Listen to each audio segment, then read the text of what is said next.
They finally did it! The newest update implements VAC Live. This means that cheaters can now be caught and banned mid-game. But that's not all they did. This update was completely massive and changes nearly everything from the movement to the buy menu. I'll go into more details after a word from this video's sponsor. Did you ever think that you can get skins just by playing CS? These and many other daily challenges are available at xplay.gg under challenges, absolutely free. And if you do it for 7 days in a row, get an extra bonus. But that's not all. Check out the Battle Pass tab, where you can complete tasks to get extra coins and skins from Valve, and also make your own custom skins for xplay.gg. With the Battle Pass, you can get more coins earned quicker, exclusive skins, xplay cases, more unique challenges, extra motivation, skip challenges, and real Valve skins. Then head on down to the store to withdraw skins. You can even exchange skins for your favorite skins in the store.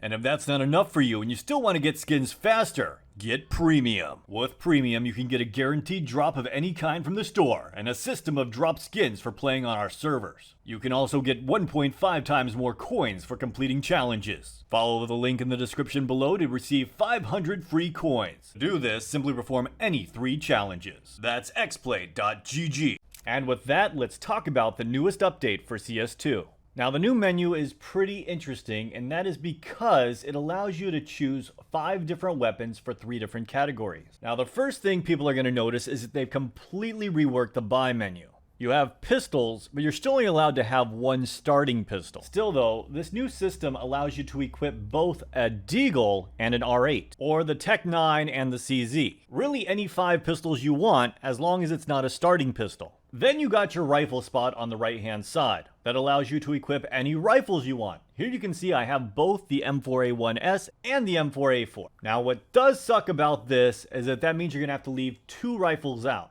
But that's nothing compared to the mid-tier, which combines submachine guns, heavy weapons, and shotguns. This is gonna severely limit your options. But not only do you select the gun, here is where you're gonna be dragging in whichever skin you wanna use. Which brings us to the grayed out left and right sections. There you can see on the left side, you got Kevlar, Kevlar and Helm, Taser. And we know from previous leaks that the Taser has been confirmed to be getting skins. So who knows? This gives them the option to make skins for different nades and other utility. Personally, I'm not a fan of this system. I prefer the system from 1.6 in Source where you were able to choose any weapon you wanted. Sometimes there's just that one specific weapon that you rarely ever use, but comes up necessary against a specific opponent. Either way, we can say goodbye to the wheel. Now, originally, the wheel was implemented for console players, which is why CSGO had it, but no other previous version of Counter-Strike had it. This is because CSGO was built to be cross-platform. That's also why the movement was changed so drastically from the prior games. Obviously, counter-strafing to properly stop with a controller in a game like Counter-Strike 1.6 or Source is going to make you incredibly inaccurate with your movement if you're using a controller. That is because there is a significantly slower acceleration and deceleration speed in those games. Which makes me wonder why they decided to keep the movement system from CSGO and transfer it into CS2. Now, when I first reported this, I was talking about how the movement felt better for us old school players because you weren't able to really abuse the AD/AD spam as much. Well, I guess that wasn't by design, because they updated the subtick system to change how the movement feels.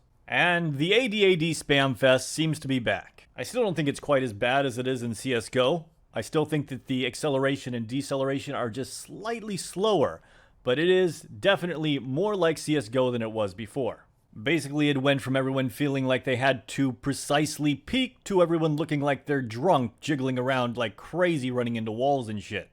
But that's not the only thing people complained about in the last beta. They also complained that the spraying had gotten harder.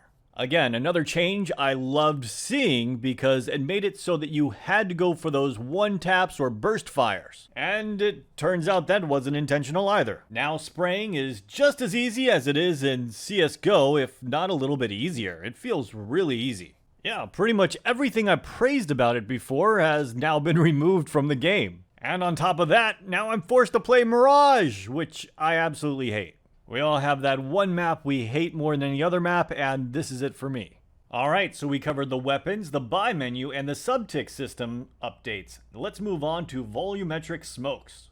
Now basically what they did is they tried to make the smokes look better, though it hasn't really been noticeable. And they also nerfed HE grenades effect on smokes. Now personally, I think this is a really bad change. Personally, I already thought this was already well balanced, and it was a good counter to force people into taking gunfights. Now nades can still blow up smokes, but it only lasts for about half the time that it did before. On top of this, they fixed some animation bugs, but there are still plenty of animation bugs. It's in beta, what do you expect? What was really noticeable for me is the next one down.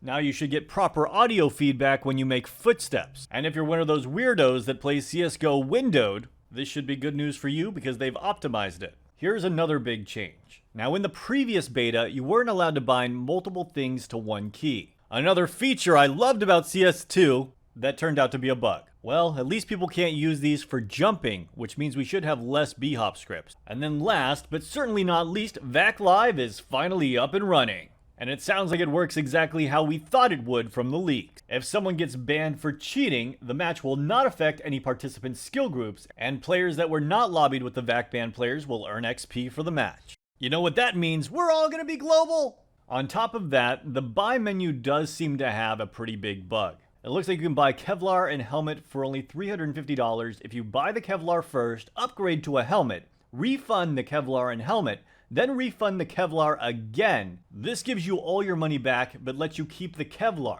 Then all you gotta do is upgrade your helmet, which only costs you $350.